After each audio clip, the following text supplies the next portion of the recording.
عاملين ايه؟ النهارده نتكلم مع نادي الاهلي وعن نادي مغيان في كاس ابطال افريقيا لمره ل 12 النادي الاهلي على التوالي.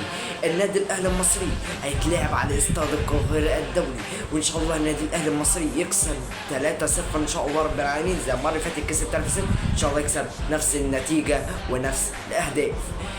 النادي الاهلي هيلاعب نادي مغيان في كاس ابطال افريقيا، في كاس ابطال افريقيا على استاد القاهره الدولي.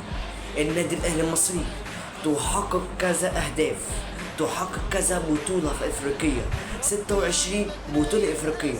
النادي الاهلي المصري تحقق الارقام القياسيه العالميه.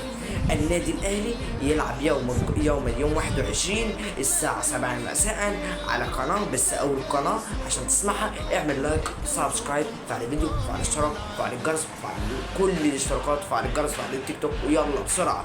وانت تبع كواي، وانت تبع انستجرام، وانت تبع كواي، وانت تبع تيك توك، وانت تبع الفيسبوك، كلكم تعملوا اشتراك على المنشن. يلا بسرعه، يلا بسرعه، يلا.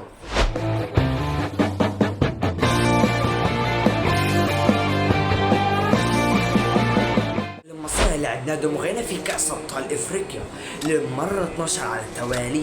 النادي الأهلي المصري لعب على استاد القاهرة الدولي الساعة 7 مساء على استاد القاهرة الدولي. القناة اللي هتذاع عليها قناة MBC مصر، القناة الأساسية اللي في الدوريات السعودية. أوكي، MBC مصر هتذيع القناة اللي هي الماتش أبطال إفريقيا، تصفيات أبطال إفريقيا للمرة على التوالي.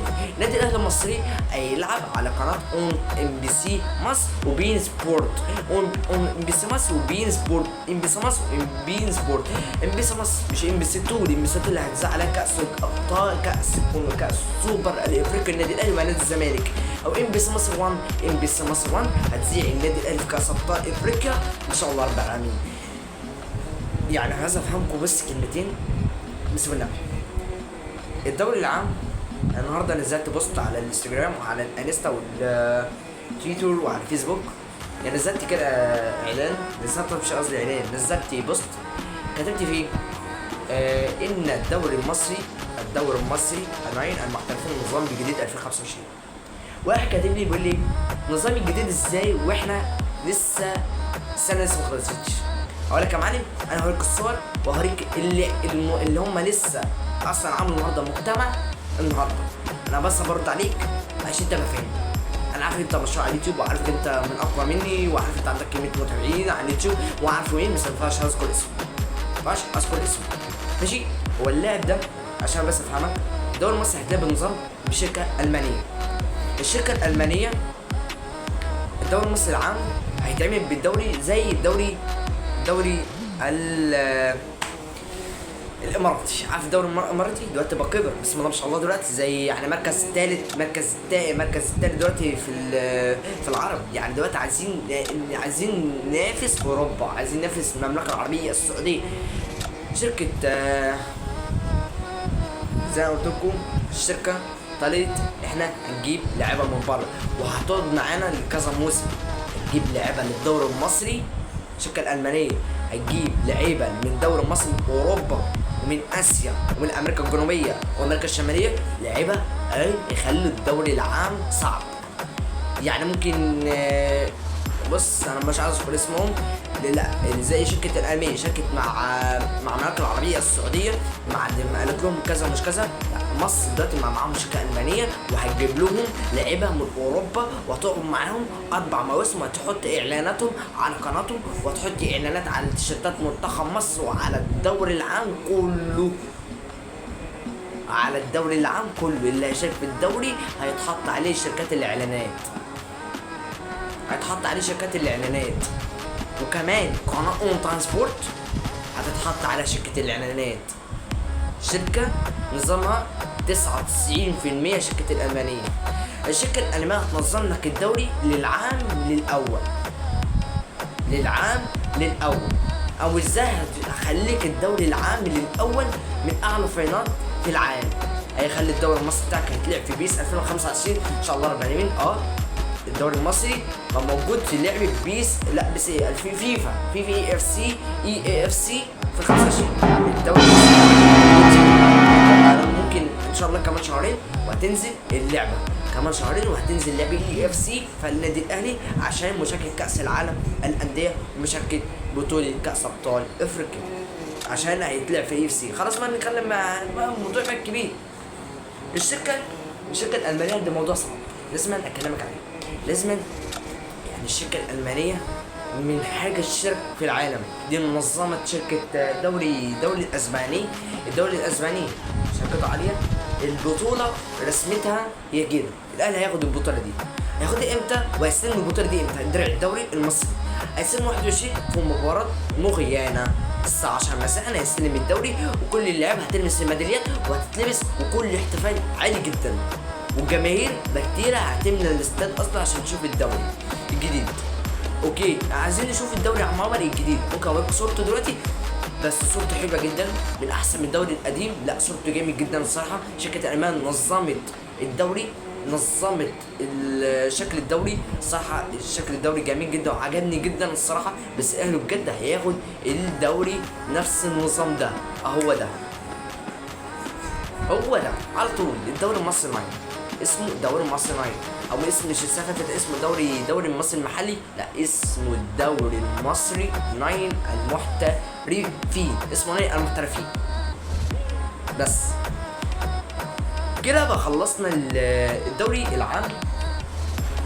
البطولة الكونفدرالية، بطولة الكونفدرالية في ناس بعتوا على الانستجرام قالوا لي عايزين نعرف بطولة الكونفدرالية، عايزين نعرف بطولة الكونفدرالية. فبقى كده ما بتتكلمش على الكونفدرالية، بتتكلم على كاس ابطال افريقيا وعلى كاس السوبر افريقي، بتتكلم على كاس العالم ده، بتتكلم على بطولة كاس الكونفدرالية.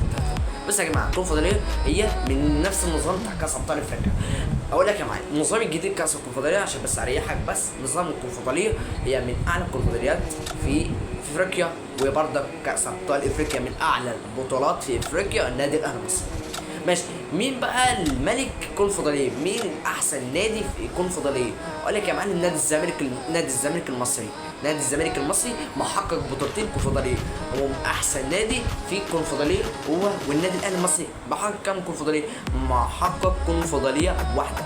لا مش نادي الزمالك هو الاحسن نادي في الكونفدرالية في النادي ده، لا في نادي افريقي مفعش اذكر اسمه دلوقتي خالص بعد ما نخلص الموسم 2024.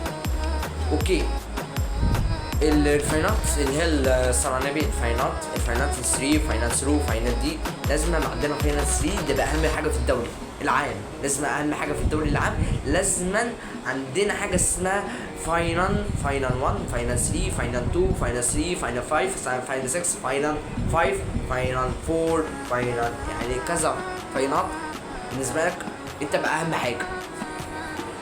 كده هنتكلم على لاعب، والنهارده هنتكلم على لاعب مين، والنهارده هنتكلم على شرس وقوي. كده خلصنا نادي الاهلي ونادي مغيانة في مباراة القمة. نتكلم بقى على لاعب جامد. يلا خش معايا.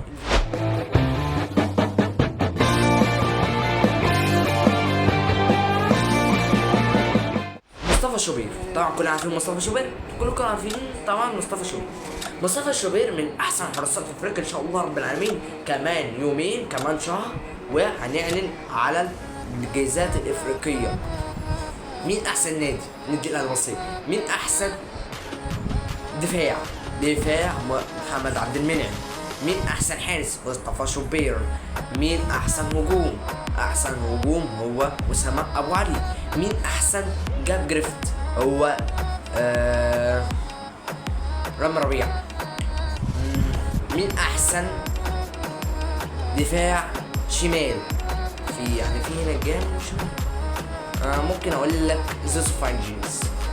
ممكن مين احسن لاعب في افريقيا؟ دخلت في الصعب.